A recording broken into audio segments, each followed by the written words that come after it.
तो हमारे पास बच्चे जो चैप्टर है limits and derivative, one of the most important chapter +1 के लिहाज से भी और उससे भी ज्यादा +2 के लिहाज से। +2 के अंदर यही चैप्टर कॉन्टिन्यूटी एंड डिफरेंशिएबिलिटी बन के आएगा। फिजिक्स के अंदर हम डिफरेंशिएशन को यूज करते हैं, इसलिए 0 चैप्टर में फिजिक्स में हम ऑलरेडी डिफरेंशिएशन का इंट्रोडक्शन दे चुके होते हैं। लेकिन मैथ्स के हिसाब से अगर हम बात करते हैं तो उसके अंदर भी लिमिट्स एंड डेरिवेटिव अपने आप में बहुत ज्यादा इंपॉर्टेंट पार्ट क्यों प्ले कर रहे हैं। सिर्फ ये नहीं है कि फिजिक्स के अंदर लग रहा था, मैथ्स के अंदर जो लिमिट्स एंड डेरिवेटिव का पार्ट लगेगा, अगर वेटेज के हिसाब से बात करें तो अभी +1 के अंदर बहुत ज्यादा वेटेज है उसकी, और 12th के अंदर जाके कैलकुलस का रूट यही है। कैलकुलस अगर देखोगे तो ऑलमोस्ट 45% से लेके 50% के आसपास तक जो वेटेज घूम जाती है पूरी 12th के अंदर, वो कैलकुलस जहां से शुरू होगी वो लिमिट्स एंड डेरिवेटिव रहेगा। तो अभी कर लेंगे तो बहुत अच्छा रह जाएगा, अभी बहुत अच्छे से समझ में आ गया तो हमारे लिए +2 भी आसान हो जाएगी, और कोशिश करेंगे कि +2 लेवल तक के डिफरेंशिएशन के क्वेश्चंस कवर कर लेंगे। हमारे पास टॉपिक शुरू होता है बच्चा जिसमें हम कहते हैं लिमिट्स। लिमिट्स से का मतलब क्या होता है, लिमिट्स का लॉजिक समझ में आता है किसी को, लिमिट्स का मीनिंग क्या होता है? देखो, एक सिंपल लिमिट्स और डेरिवेटिव करने से पहले एक काम करते हैं, मैं तुम्हें एक बेसिक सा एक फिनोमेना समझा रहा हूं कॉन्टिन्यूटी का। अभी हमारे पास कॉन्टिन्यूटी नहीं है, आज से काफी साल पहले की बात करें तो कॉन्टिन्यूटी एंड डिफरेंशिएबिलिटी +1 के अंदर भी होता था, लिमिट्स एंड कॉन्टिन्यूटी, और डिफरेंशिएशन फिर हमारा 12th के अंदर था। अब जो लिमिट्स और कॉन्टिन्यूटी है, बेसिकली ये लिमिट्स और कॉन्टिन्यूटी कह क्या रहा है, और उसके लिए जब हम फंक्शन की बात करते हैं तो डिफरेंशिएबिलिटी को कैसे जस्टिफाई करते हैं, तो ध्यान से समझना सारे। हमारे पास अगर पहले डिफरेंशिएशन की बात कर रहे हैं बच्चा, बेसिक डिफरेंशिएशन की, डिफरेंशिएशन होती क्या है? डिफरेंशिएशन होती है किसी चीज के चेंज होने की वजह से, किसी मेन डोमेन के अंदर चेंज आने की वजह से रेंज में क्या चेंज आएगा। अब डोमेन और रेंज क्या है? y is function of x, y is a function of x, तो x क्या होता है? डोमेन। अगर इस डोमेन में कोई थोड़ा बहुत चेंज आए तो उस चेंज के रिस्पेक्ट में इस रेंज में क्या चेंज आएगा। समझ में आ रही है बात? उस small change in the value of range with respect to small change in domain is known as differentiation. अगर मैं इसको लिखूं तो मैंने कहा भाई small change in value of y with respect to small change in value of x, ये जो मैं ट्राइंगल बना रहा हूं इसको हम कहते हैं बेटा डेल्टा, और ये एक्सट्रीमली स्मॉल चेंज को रिप्रेजेंट करता है। ये इतना छोटा चेंज है कि जो चेंज इन डेल्टा x है वो ऑलमोस्ट 0 को अप्रोच कर रहा है। ये मैंने क्या लिख दिया? Limit delta x approaches to 0, कि डेल्टा x जो है, जो small change in value of domain है, वो इतनी छोटी वैल्यू है कि वो ऑलमोस्ट 0 को अप्रोच कर रही है। तो उस स्मॉल चेंज इन x के रिस्पेक्ट में जो हमारे रेंज में चेंज आया, तो ये ओवरऑल चेंज क्या कहलाता है? Derivative, that is dy by dx। समझ में आई ये बात? अगर मैं इसको नॉर्मल एक एग्जांपल देके बताऊं तो मैं क्या बात कर रहा हूं कि मुझे किसी वक्त इंस्टेंटेनियस वेलोसिटी निकालनी है। मान लो मुझे क्या निकालनी है? Instantaneous velocity. वेलोसिटी सबको पता है क्या होती है? वेलोसिटी क्या थी बेटा? वेलोसिटी होती है rate of change of position, समय के साथ साथ होने वाला पोजीशन में बदलाव, दैट इज वेलोसिटी। यही था। तो वेलोसिटी को अगर हम निकालते हैं, वेलोसिटी का फॉर्मूला होता है change in position with respect to time taken, t2 minus t1 हुआ। अब अगर मैं बोल रहा हूं कि इतने से टाइम के अंदर कितनी डिस्प्लेसमेंट हुई है, इतने से टाइम के अंदर चेंज इन पोजीशन क्या है, तो इतना सा टाइम तो बहुत छोटा टाइम चेंज हो गया। That mean small change in value of position with respect to small change in value of time such that small time almost approaches to 0। और जो ये आया dx by dt, ये हमारे पास क्या आ गया? इंस्टेंटेनियस वेलोसिटी, किसी उस सर्टेन इंस्टेंट पर जो वेलोसिटी थी। बात समझ में आई है? तो ये हमारे पास हमने डिफरेंशिएशन को एग्जांपल के फॉर्म में समझाया। अभी क्लियर है?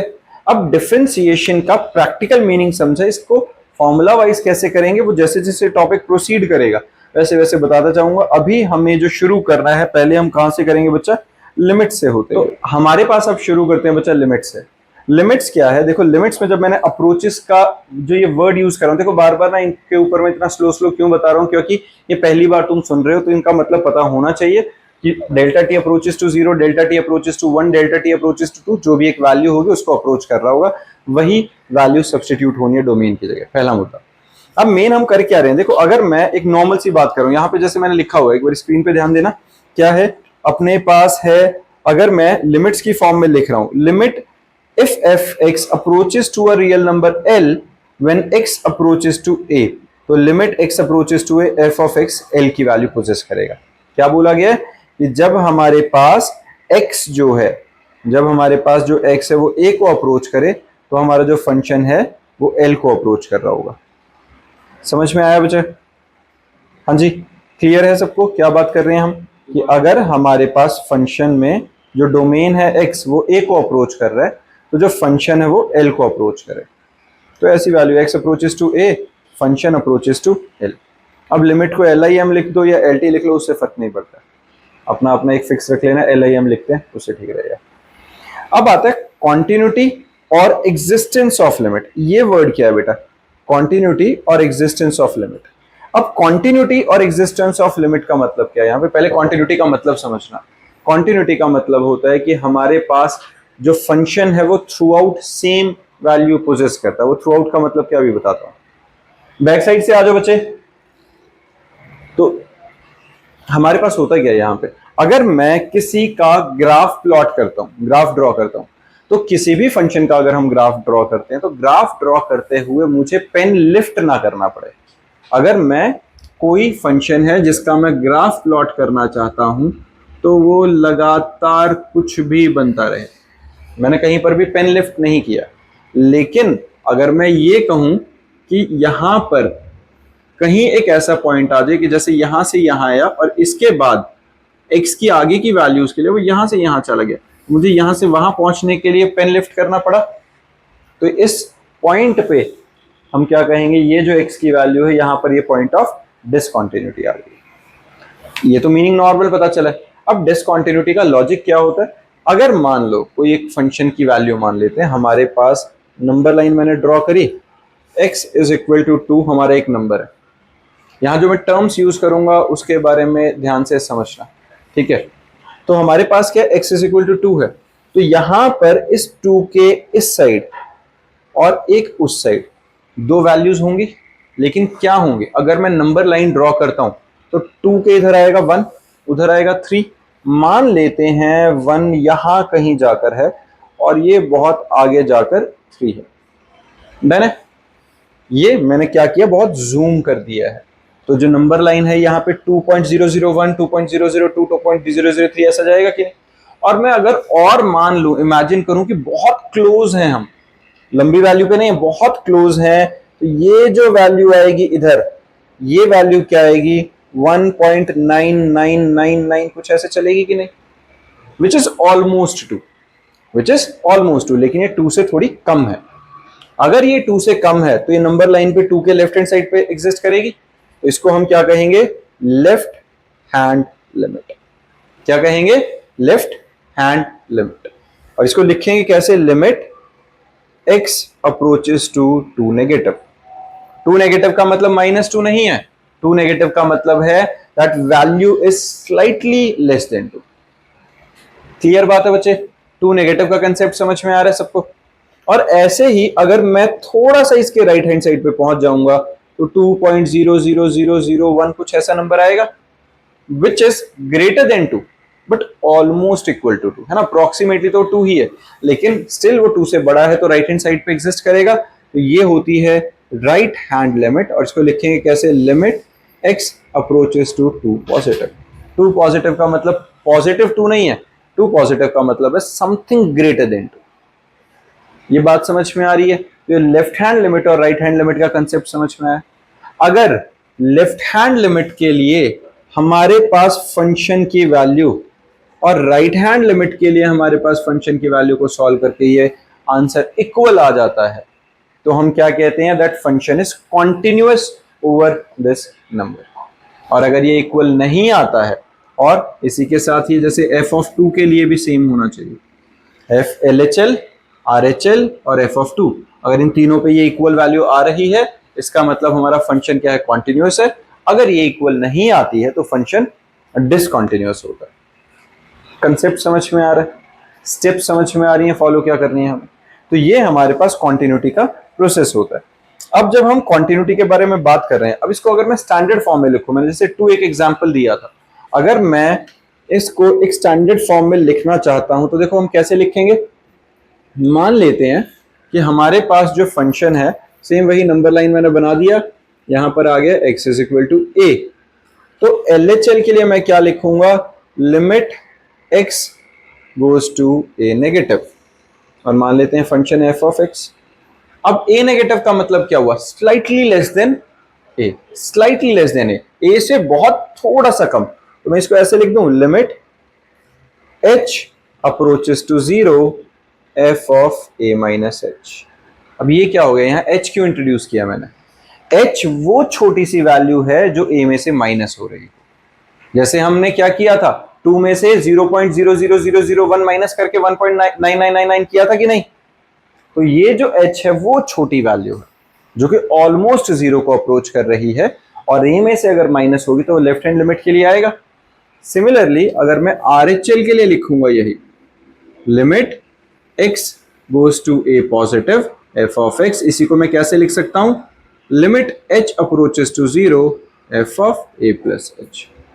किसी बच्चे को इसमें दिखा, ठीक है। तो हमारे पास बच्चा लिमिट्स वाला पार्ट समझ में आ गया। अब लिमिट्स में ये पता चल गया तुम्हें कि LHL और RHL कैसे हैं और कॉन्टिन्यूटी कैसे है।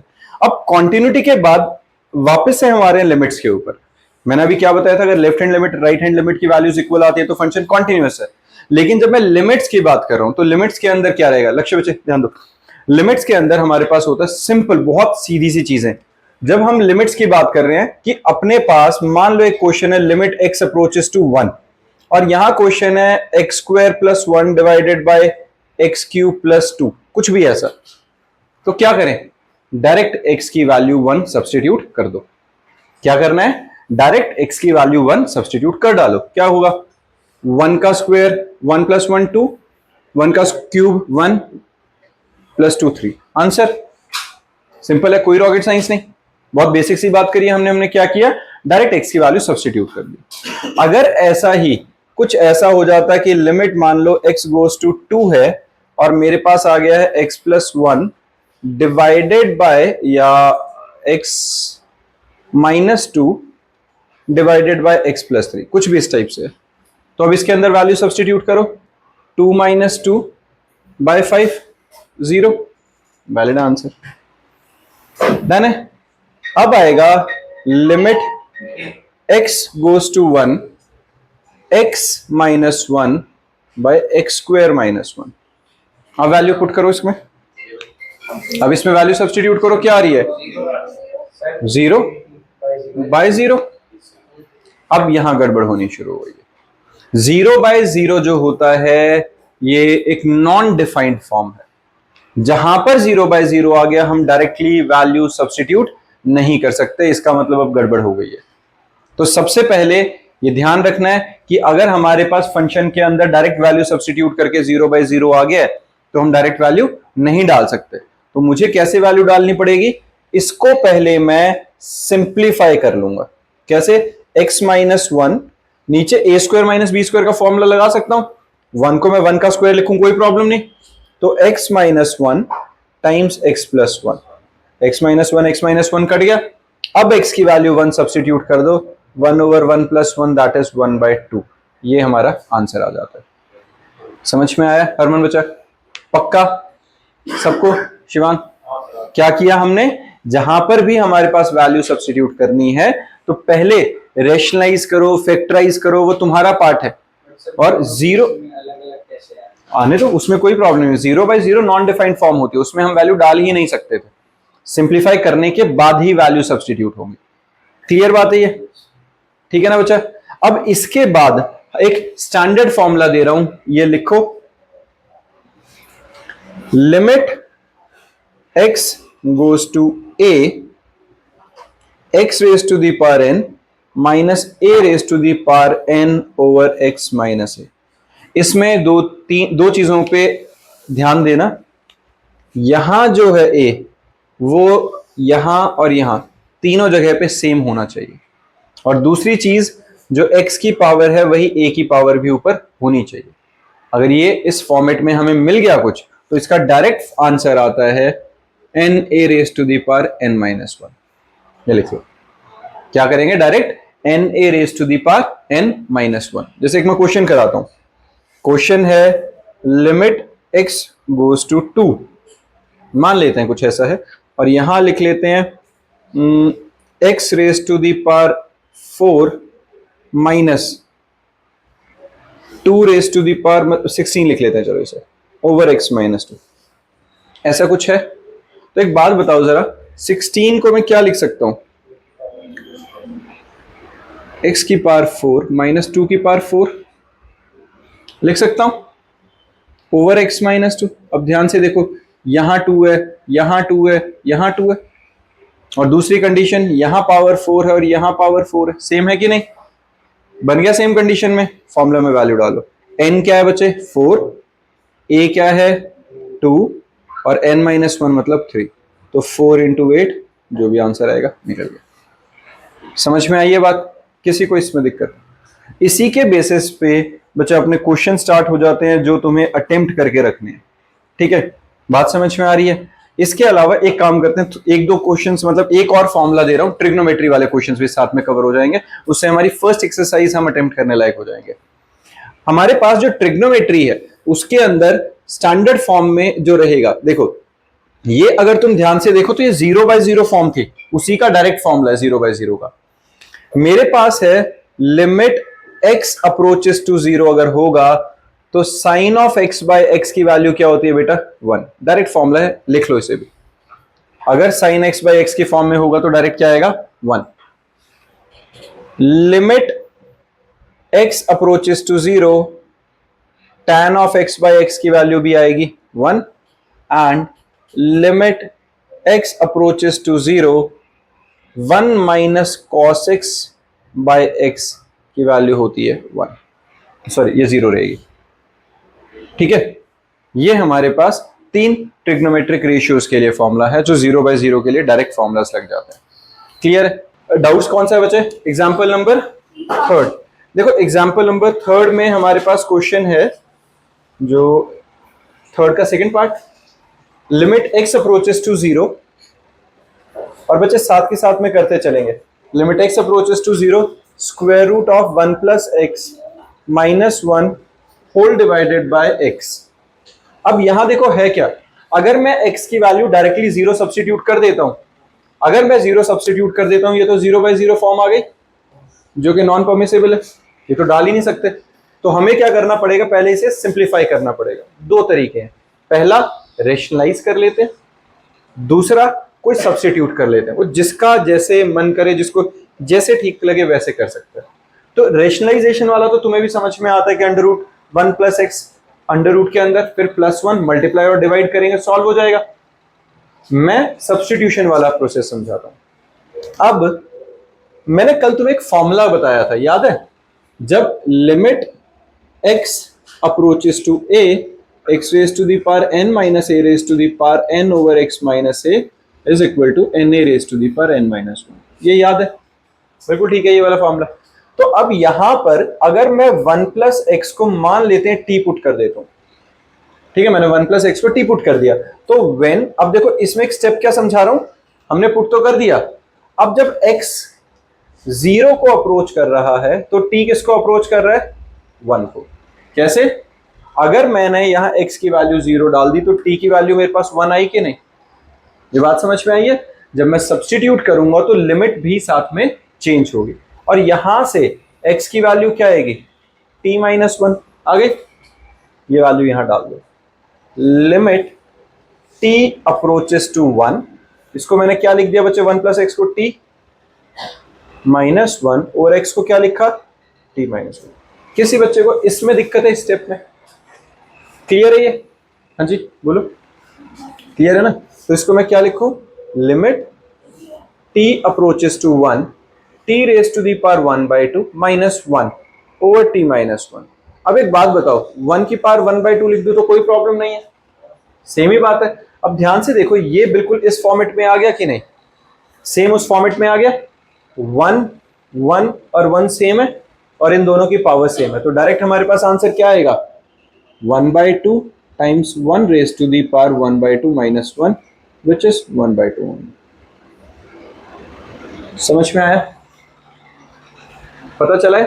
तो जहां पर 0/0 फॉर्म आता है वहां सब्स्टिट्यूशन, रेशनलाइजेशन, फैक्टराइजेशन जो भी लगाओगे उससे 0/0 को एलिमिनेट कर दो और उसके बाद फिर वैल्यू डालेंगे। क्लियर है? नेक्स्ट बोलो बच्चा। हाँ जी बोल दो। 6th क्वेश्चन एग्जाम्पल या क्वेश्चन नंबर 6? उससे पहले तो नहीं है किसी का एक्सरसाइज? एग्जाम्पल में तो कोई डाउट नहीं है? नहीं है? हाँ जी डाउट है बच्चा एग्जाम्पल में? 4th क्वेश्चन, 4th एग्जाम्पल का first part, sin 4x bye sin 2x वाला। ये क्वेश्चन देखो बेटा, example number 4th, example 4th में क्या है, limit x approaches to 0, limit x approaches to 0 sin of 4x bye sin of 2x। ये done है? अब मेरे को इसे अगर जो सॉल्व करना है, x की वैल्यू 0 अप्रोच कर रही है, तो मैंने कल एक फॉर्मूला क्या बताया था बच्चे, limit x approaches to 0 sine of x by x की वैल्यू क्या होती है, 1। अगर यहां x बाय x होता तो ये 1 होता है ना। अब मैं क्या कर रहा हूं उसमें, limit x approaches to 0 sine of 4x को मैं 4x से डिवाइड और 4x से मल्टीप्लाई लिख लूं, whole divided by sine of 2x को 2x से मल्टीप्लाई और 2x से डिवाइड कर लो। किसी को दिक्कत? अब ध्यान से देखो, देखो अगर x 0 को अप्रोच कर रहा है तो 4x भी तो 0 को ही अप्रोच कर रहा है, तो ये एक तरह से sine theta by theta, sine theta by theta के फॉर्मेट में आ गया कि नहीं? आ गया। इनकी वैल्यू क्या आ गई, 1 1, और ये x से x कटा, 2 1 2 2 कितना बच गया, 2 1। समझ में आया? कोई इशू किसी को? पक्का? नेक्स्ट बताओ बच्चे, एग्जाम्पल क्वेश्चन नंबर एक्सरसाइज का 6th एग्जाम्पल के बाद है क्वेश्चन नंबर 6 है एक्सरसाइज का, लिमिट x अप्रोचेस टू 0। देखो अपने पास इसमें है लिमिट x अप्रोचेस टू 0 और x plus 1 raise to the power 5 minus 1 divided by x। ध्यान से देखो, ये सेम ऊपर वाले जैसा क्वेश्चन नहीं है, बिल्कुल सेम है। अगर मैं यहां x की वैल्यू डायरेक्ट 0 डाल देता हूं तो क्या बन जाएगा, 0/0 है।